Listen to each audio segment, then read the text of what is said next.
there are some things that are already starting to come to fruition that are going to have tremendous impact within the community, even for people who maybe are not actually at the point where they're seeking an individual therapist or have been in an inpatient unit. It's really about meeting people where they are at.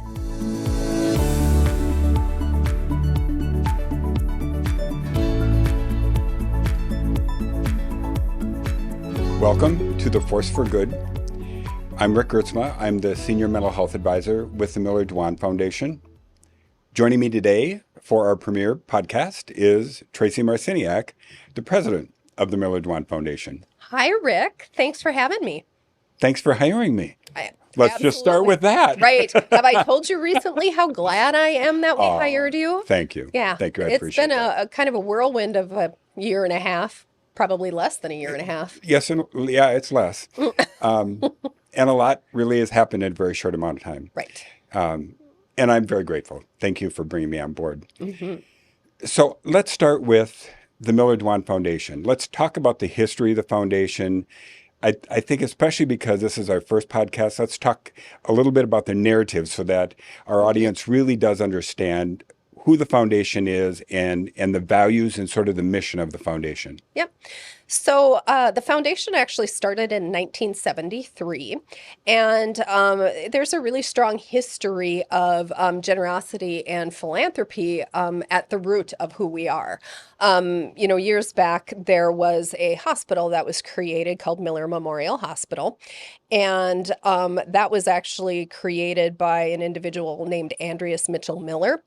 He had a strong history in Duluth. He was a former mayor. He had some resources. And what happened was his son actually died of some health-related issue that I'm not familiar with.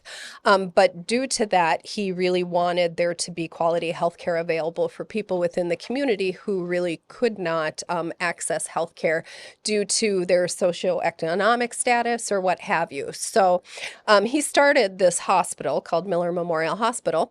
And in the early 60s, Mary Dwan actually became part of our community, her and her family.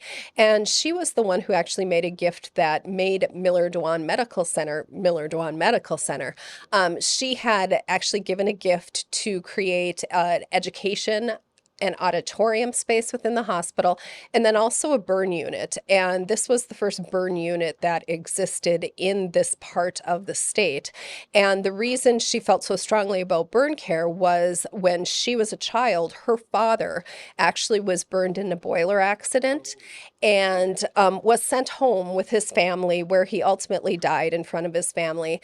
And at that point, there was no burn services or burn care. So I can only imagine how terribly affected her and her family was by that instance, because I think, we've all had a burn at one point or another, cooking or whatever. So I can't imagine the pain associated with a full body burn like that. Right. So Mary was very active with the hospital over the years. And when she passed away, she actually left a gift to start the foundation to support the hospital and also organizations in the community who focused on healthcare. Okay. So, Miller-Dwan, I think, has always been known as the hospital that has physical rehabilitation, burn care, and then also behavioral health care. Right. And over the years, I can tell you that the foundation has been really focused on those areas along with hospice.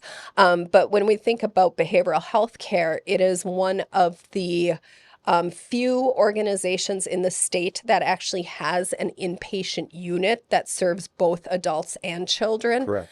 And you know better than I the reimbursement situation around behavioral health care. Right. Yeah.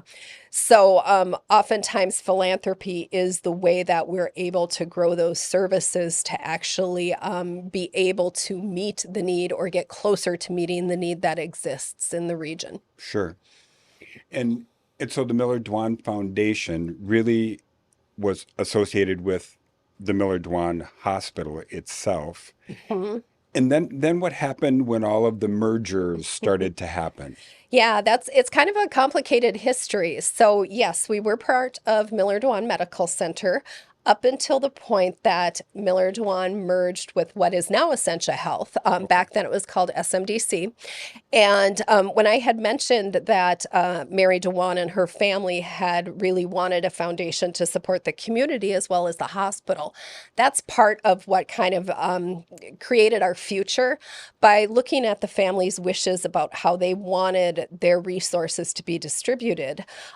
We actually ended up becoming an independent foundation because of the fact that they wanted us to be able to put money into the community and into other organizations. So kind of unusual for a support organization when we were part of the hospital, Miller-Dwan Hospital, because that usually wasn't how support organizations functioned. They usually would raise money and put it right back into the hospital. Sure. We were raising money, but we were putting it back in the hospital and giving grants to the community. So to be able to continue to have that big community focus, we became independent. But we're still really good friends with Essentia Health. We hold a lot of resources that are devoted to those historical services. They're great partners. They are our partners in our adolescent, child and adolescent mental health facility, Amber Wing, also our hospice house. So it's a good partnership, and our independence allows us to do some things in the community that maybe wouldn't happen. And so when Miller-Dwan Medical Center was really then merged with Essentia Health, the Miller-Dwan Foundation became totally separate, and there's also an Essentia Health Foundation, Yes. Yep, right? exactly. So yes, two completely separate things. We'll work alongside of them for certain initiatives in the Okay. community that we both have a focus on. But I've always kind of thought about it as anything that's that historical Miller-Dwan service area, as well as Polinsky, is really under the purview of Miller-Dwan Foundation. And then all of the things that really occur within St. Mary's Hospital and Duluth Clinic is really the Essentia Health Foundation. So I would say Essentia Health is actually pretty lucky that they have two foundations that are able to support their activities in various ways. Absolutely. Absolutely. And so now let's fast forward to you've been the president of the foundation, of the Miller-Dwan Foundation, for about 10 years now. Yeah, a little over 10 years.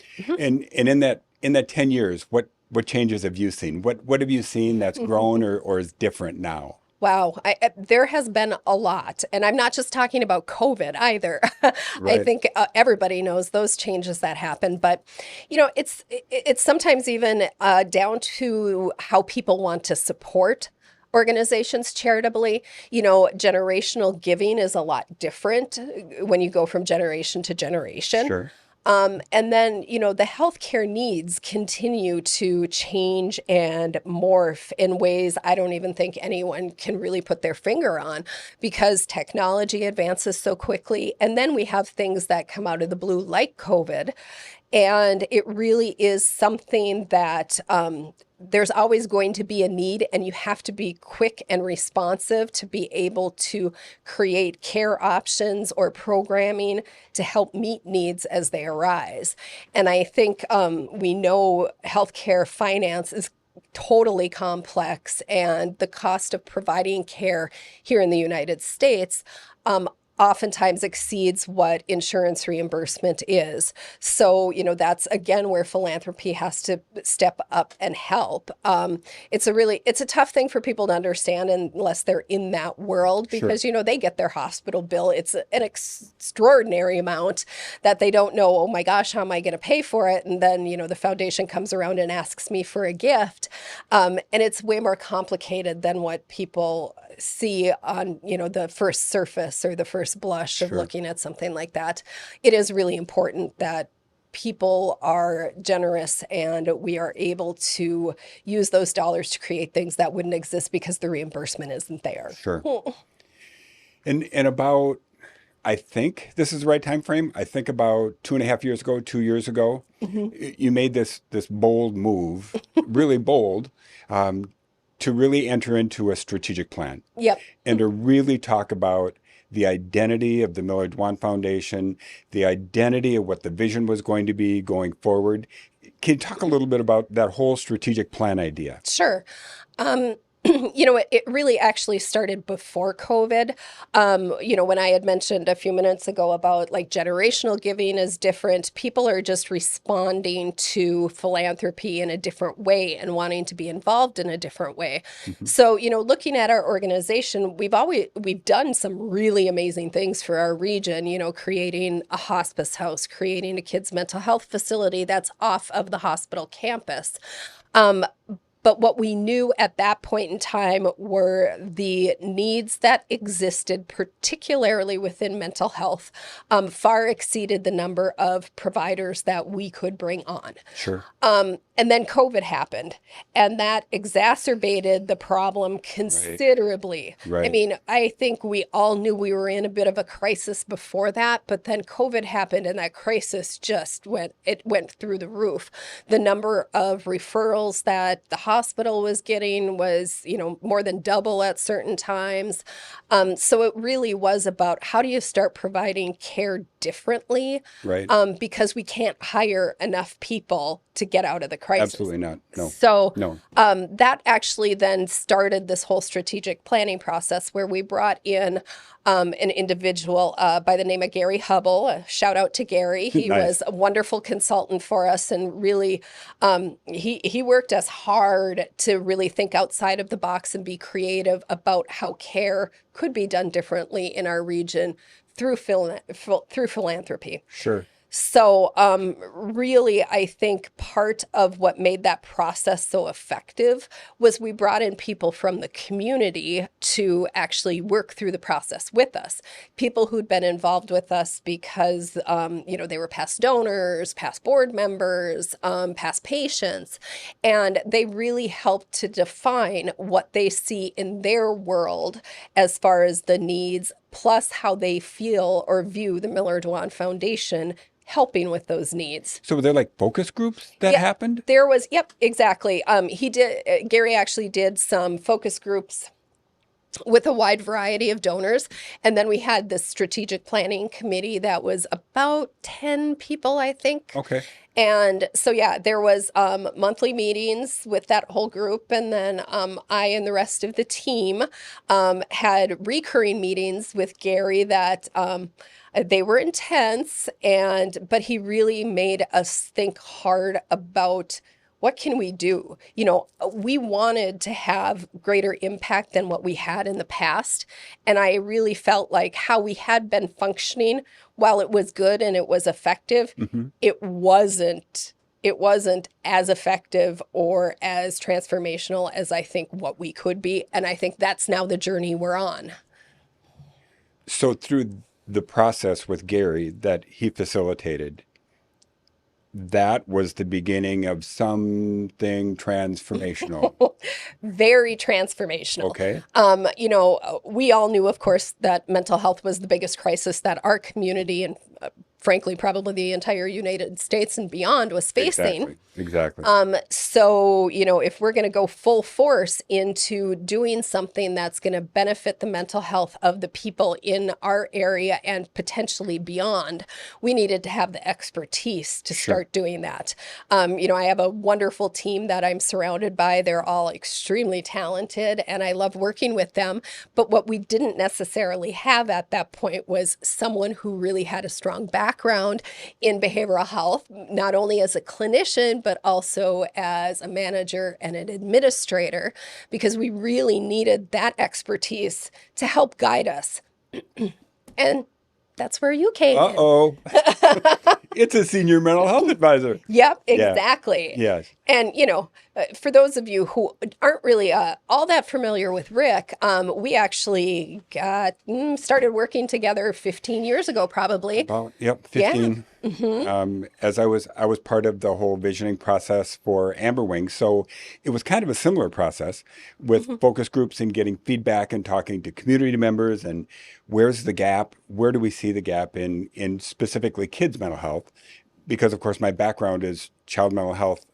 I'm a psychologist by training, so bringing in that, and then it seems like what happened was that you almost took that model and then you made it even bigger. And then out of that initiative became the senior mental health advisor role. And then HopeX. Hmm. So talk a little bit about HopeX, because I think philosophically that was a big change for the foundation. Yep.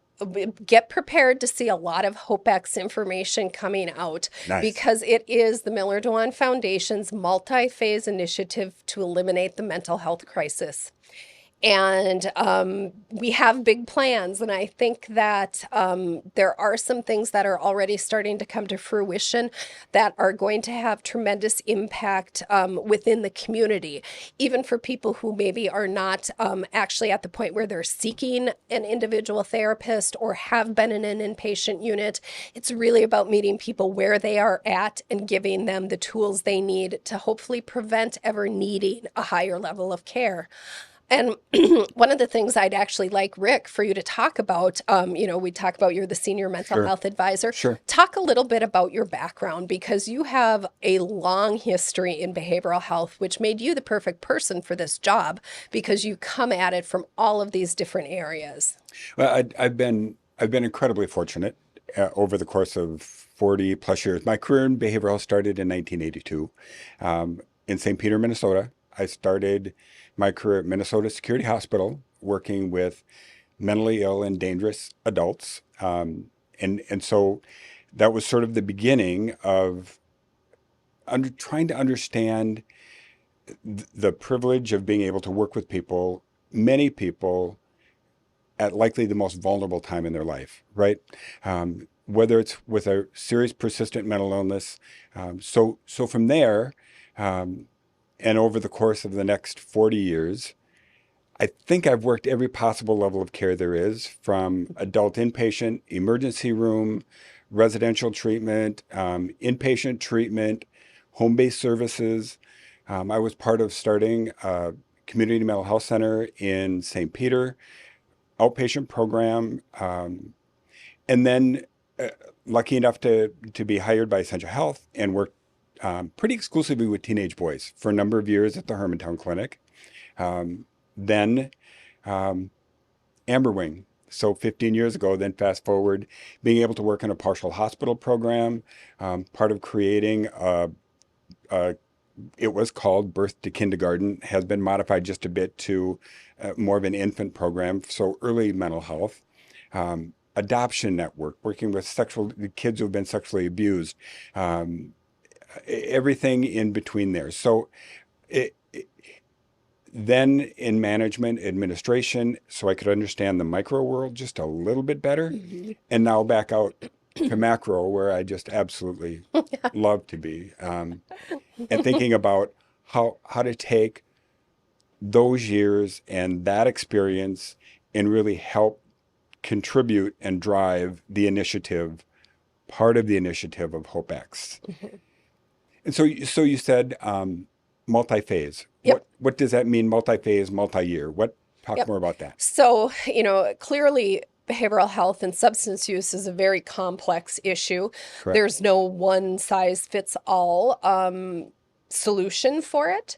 And, we're lucky in the community that we live in because we do have a pretty solid continuum of care with respect to mental health. A lot better than a lot of communities. Correct. And, I don't mean to sound negative about that, but I sometimes think people forget just how fortunate we are here with what we have. Agreed. So as we look at the crisis as it's unfolded before us, we know that it really is everyone. No one's been immune to this. Certainly everyone, regardless of race, regardless of gender, regardless of age, and regardless of their socioeconomic status. So again, not everyone's solution is going to fit every one of those groups. So we need to look really carefully at the things that will be most effective for the populations that we serve. Correct. So right now, and I think this will be a future episode, we're going to talk a lot about a World Health Organization program that Rick has found that we are ready to move forward with some partners from the East Coast, which has really promising results. So that will be something to tune into. We're also looking at really the ability to offer more family types of services. services Sure. that Sure. currently don't exist in any really robust form within our community. And we know, particularly when you're talking about youth and teens, you know, they all come as part of a family unit. So even if they do end up in an inpatient unit or they end up at Amber Wing, the partial hospitalization care, they still go back to their families. So, Absolutely. how do we create a structure where families are getting the care that they need at the same time their child is? Because we really want the best possible outcome, and that takes the entire family unit. Yes. We also, being across the bridge from Douglas County and Superior, Wisconsin, it's an area that could use additional services. So we continue to explore with some folks from the University of Wisconsin Superior and others about how we can effectively provide some options in that area. So there's still some things that are being worked on, but there are some really good ideas coming out, and I have complete faith that this phase one, which is this World Health Organization program that I mentioned, really does have the power to transform the care within our community in a way that's not been seen around here. Excellent. Yes. Hmm. So I think I heard at least 3 phases. Yep, at least three. At least three. At least three, who knows? one of our one of our new favorite sayings at the foundation, at the Miller-Dwan Foundation is, why Why not? not? We have things come our way and we think, we Right? hadn't thought about that. Hmm. And really continuing to cultivate a lot of those community relationships, Yep. which I think is new and different work. You and I Hmm. have been out in the community, and visited a number of what we refer to as CBOs, or community-based Yep. organizations, and really are trying to make that connection, um, because the phrase is used, I think, frequently when we say post-pandemic, and I don't Hmm. think that's a thing. I don't think that we're post-pandemic. Right. I think the impact of the pandemic developmentally, on learning, on what did kids miss, what Yep. did adults miss, the whole experience of losing a loved one and not Hmm. being able to be there with them, those those are insidious losses, Right. and we have a long way in order to get caught up. And it doesn't mean that we can't. It just means, Agreed. to say the truth, Right. right? And be bold enough to say the truth, and then bold enough to step forward and say, we can be a part of that transformation. Hmm. That's where we want to be. Frankly, that's where we are, Right. and that's where we are going to continue to go, Hmm. in partnership with not only people in Duluth, in the Twin Ports, in Superior. It might be a statewide approach. It could Hmm. be a national approach, and I think especially with our relationship, with the World Health Organization, and that will continue. Um, it, the foundation has even been presented at the World Health Organization as a project, which Yes. much more to come later. And I think that that's the magnitude of what is happening at the Miller-Dwan Foundation, and directly related to the leadership that you've provided in the last 10 years, and your willingness to be bold and to be transformational. Hmm. And you talk about the way that you're surrounded by a strong team. By and large, that team was hired by you, right? Yes, And you're right. I there we guess it go. has. Yeah. And so to think about, it starts with a thought that then morphs into these really incredible relationships, that then turns into this really beautiful moment of, we're going to transform healthcare. Right. We're going to change the way that healthcare is given. Hmm. And we can create a whole new workforce. Oh, absolutely, we can. We have. And the other thing that I find so interesting when you asked a while ago about, what have you seen change over 10 Hmm. years? Um, I think there's a new philosophy on the part of foundations, nonprofit organizations, and understanding that you can't do it in a silo. You can't solve these problems in a silo. Excellent. We all need to come together if we really want to have meaningful impact. And I think that's a different sort of strategy than maybe existed before Okay. because, I think we as Miller-Dwan Foundation bring some really good things to the table. But then we need these community-based organizations that you're talking about to actually implement some things within the populations they serve with the people that they trust. And that's how we start to transform things is we bring people in where they're at and with the people they're comfortable with Right. to give them what they need. Exactly. And that's what's really exciting about this. So as the president of the Miller-Dwan Foundation, you have your first 10 years about complete. Oh my. If you could look into a crystal ball and say, what would you hope for the Miller-Dwan Foundation in 3 years? What would you want for the Miller-Dwan Foundation in 5 years? Yep. Throw that out there. Oh boy, that's a tough one. With respect to behavioral health in our region and beyond, I would love to see a noticeable downward trend and people who are seeking out emergency services because they're having some sort of crisis. And also creating a whole community of supports because that's where things happen on the ground, in community, with the people that you're around. So if we're able to actually build our community up in the way that we are directing it, that has some potential to really go global, I think. And thank God we have our small team here that is able to move some of this forward. But, in 3 to 5 years, this could be beyond Minnesota, beyond the Midwest. Yeah. Love it. Love it. Love it. And I think one of your gifts, forever forward, your forward thinking, your progressive thinking, your transformative thinking, your leadership, it's going to affect many, many people. It's great. Thank you. Yeah. It's great that we could have time together just away from everything else and just Yep. have this time. And again, I so appreciate being a part of the Miller-Dwan Foundation. You're not a bad boss. Oh, well, thanks. I appreciate that. I try. Right. Well, thanks for having me. And, I think what you said earlier is how we should end this. Why not? Why not? Thank you so much for joining us for the first episode of The Force for Good. Please subscribe. We'll be on social media and we'll have more exciting guests. Today is the foundation of building, and there's more to come as we continue to build the narrative of The Force for Good.